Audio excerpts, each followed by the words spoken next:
Lightning and storms have caused injuries and damage in different parts of the Eastern Cape, and a large group of residents of Samora Machel Township on the Cape Flats have gathered to march against alleged police brutality. Ambusisiwa Khadebe with the latest news update. Lightning and storms have caused injuries and damage in different parts of the Eastern Cape.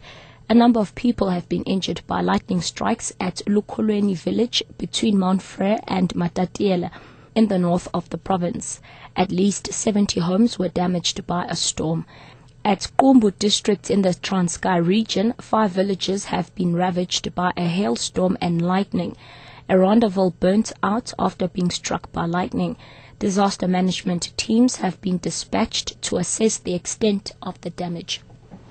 Meanwhile, the Northwest government is preparing for long-term interventions in Bloemhof, which was devastated by a storm last week. The storm destroyed or damaged over 800 buildings, including houses, churches, schools and businesses. Local Governance MEC Paul Sibeho says the Provincial Disaster Cluster Committee will meet next week. Sibeho visited the area yesterday. The SABC's Patrick Dintwa reports. MEC Sibeho says so far he is satisfied with progress made by the district and local municipalities with the assistance of sectoral departments on short-term interventions they have made.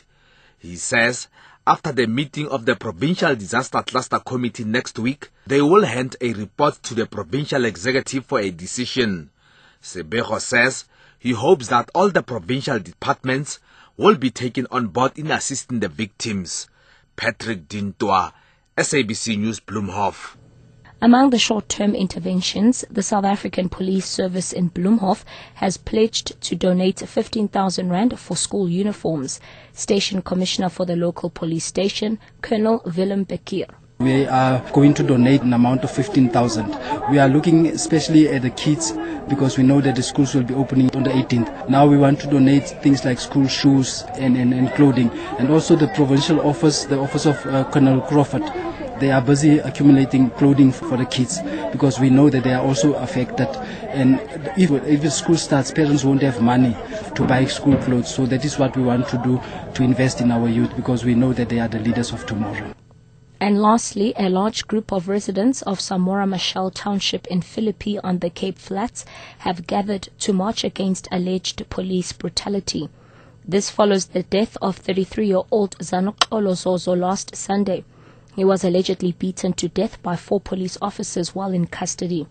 Zozo was taken to a local police station after police were called to his house to intervene in a domestic dispute. Nombini Matomela reports. The demonstrators, mostly youths, are singing and waving placards demanding the closure of a local mobile police station. They also want to be protected from what they call violent South African police members. The group, which did not apply for permission to demonstrate, says hundreds are expected to join in their action. The group is now marching down the main street to Kosovo in an attempt to garner more support. Police are monitoring the situation. Nombini Matomela, SABC News, Kosovo. Catch the latest news anytime here on Newsbreak Option 1.